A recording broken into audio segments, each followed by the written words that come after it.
किसी नेता ने कोई उकसाने वाला भाषण नहीं दिया। उनके सबके वीडियो पब्लिक डोमेन में मौजूद हैं। सबने ये कहा था कि शांतिपूर्वक, बल्कि हम तो ये चाह रहे थे कि डीएम वहीं आके ज्ञापन ले लें। एक बार डीएम ने सहमति भी दे दी थी, लेकिन फिर किन कारणों से पता नहीं वो नहीं आए। उसे स्थापित किया, उस पर लिखा गुर्जर प्रतिहार सम्राट मिहिर भोज। तो उत्तर प्रदेश के मुख्यमंत्री योगी आदित्यनाथ हट करके बैठ गए कि इस वजह से गुर्जर शब्द हटाया जाए, मैं तब इसका विमोचन करूँगा, अनावरण करूँगा। तो क्या एक मुख्यमंत्री को ये शोभा देता है? या तो मुख्यमंत्री सबके लिए ये नीति अपनाए। वो महाराणा प्रताप को तो राजपूत बताते हैं, वो दूसरे राजा महेंद्र प्रताप की प्रतिमा का अनावरण किया तो उन्हें तो खुद जाट बता के आए थे। तो गुर्जर सम्राट को बताने में क्या दिक्कत थी? बार लग रहा है कि इंडिया गठबंधन एनडीए को टक्कर दे पाएगा। टक्कर नहीं, हरा देगा बहुत बढ़िया तरीके से। की बात कर रहे हैं, हराएंगे। 150 से नीचे एनडीए पूरे देश में 150 से नीचे। लेकिन कल एक सर्वे आया, वो तो अभी जिता रहे हैं एक टीवी चैनल का। ये तो लास्ट के टाइम रिजल्ट आने तक जिताते रहेंगे। ये इनके वो है प्रायोजित कार्यक्रम है, ये इनके बीजेपी के। उन्हें पैसे देते हैं, वो जनता की जेब से पैसा निकाल कर टीवी चैनल की जेब में डाला जा रहा है, तो चैनल तो उनकी गुण गाएंगे। नमस्कार, मैं हूं कुलदीप, आप देख रहे हैं हेडलाइंस उत्तर प्रदेश। इस वक्त जंतर मंतर पर मौजूद हैं हमारे साथ राजकुमार भाटी जी हैं, सपा के प्रवक्ता हैं।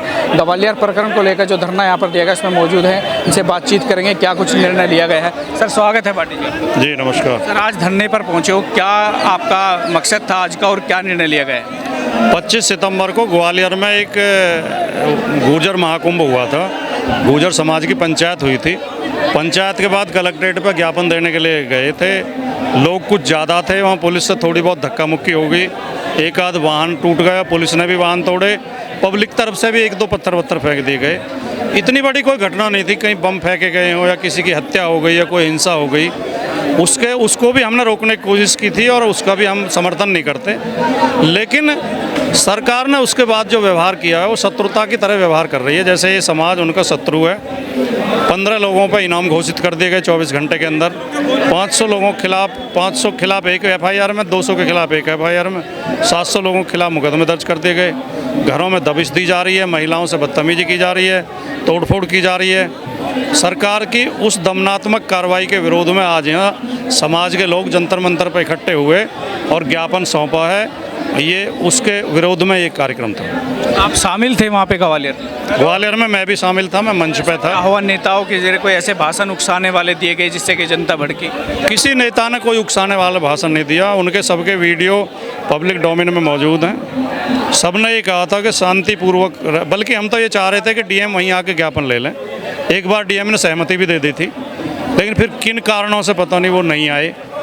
और जब कलेक्ट्रेट लोग गए तो वहाँ थोड़ा बहुत ऐसी कार्रवाई ज़रूर हुई जिसे हमने रोकने की कोशिश की, लेकिन बहुत ज़्यादा नहीं थी।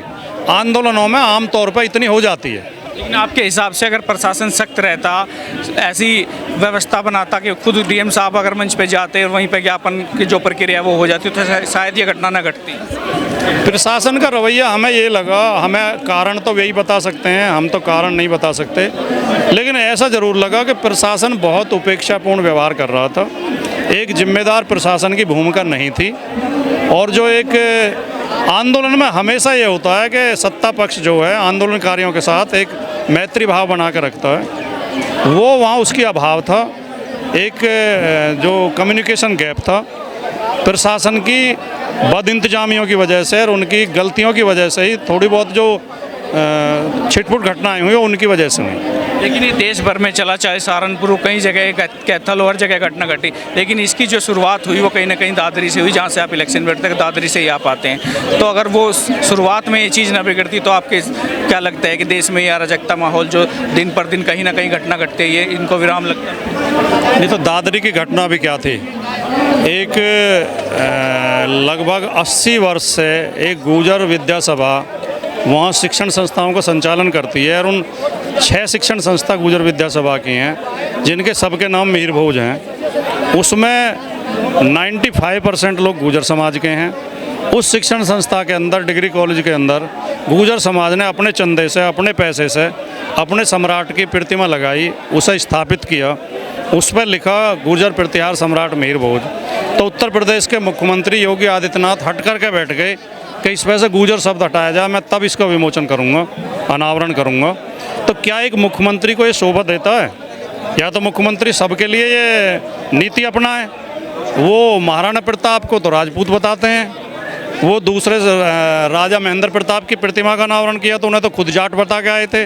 तो गुर्जर सम्राट को बताने में क्या दिक्कत थी? तो वो भी एक योगी आदित्यनाथ का अहंकार और नफरत थी इस समाज से, उसी की वजह से वो आक्रोश पैदा हुआ। और ये तो बीजेपी को सोचना चाहिए कि वो इस समाज के प्रति क्या भाव रखती है।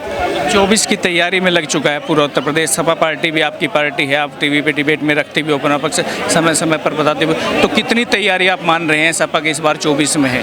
क्या जो 22 में कसमकस रही, जो खामियां जी से समाजवादी पार्टी उत्तर प्रदेश में 50 से ज़्यादा सीट जीत के आएगी इस बार। और भारतीय जनता पार्टी की सरकार को तो हम यूपी से ही रोक देंगे। समाजवादी पार्टी की बहुत अच्छी तैयारी है।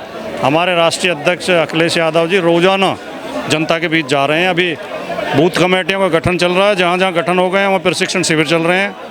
मुद्दे पर चुनाव होगा और एक एक कार्यकर्ता प्रशिक्षित किया जा रहा है। उत्तर प्रदेश का रिजल्ट इस बार बहुत बढ़िया रहेगा। कितनी सीटों पे समाजवादी होगी? क्योंकि गठबंधन है, इंडिया गठबंधन है, उसका हिस्सा आप भी हो, तो कितनी सीटों पे दावेदारी समाजवादी पार्टी की है? क्योंकि समाजवादी पार्टी की तो मजबूत, ये प्रदेश में है सबसे मजबूत पार्टी इस हाल में दिख रही है। इस बारे में अभी तो कोई घोषणा नहीं की जा सकती। जब गठबंधन के नेता बैठेंगे तो सीटों का बंटवारा करेंगे, और क्योंकि ये हमारे स्तर पर निर्णय नहीं लिया जाता है, राष्ट्रीय अध्यक्ष जी लेंगे।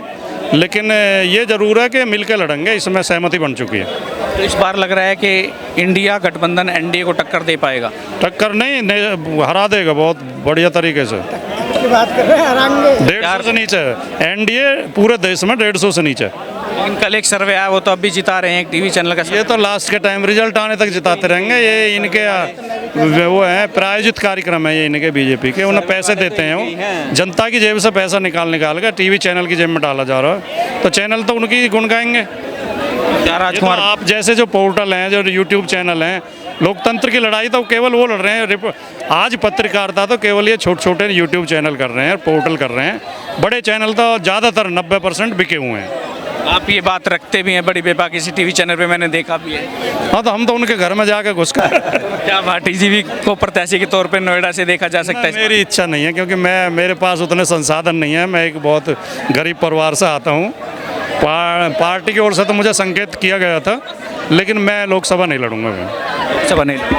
राजकुमार भाटी जी थे, जिनका साफ तौर पे कहना है कि इस बार बड़ी टक्कर हम देंगे, और इसमें कोई दो राय नहीं है कि अगर बीजेपी को टक्कर दे पाएगी तो समाजवादी पार्टी इस बार टक्कर देने के लिए पूरे उत्तर प्रदेश में हर सीट पर बूथ कमेटियों के जरिए कहीं ना कहीं अपनी मजबूती पेश करने में लगी हुई है। मैं कुलदीप सिंह, हेडलाइंस उत्तर प्रदेश, दिल्ली से।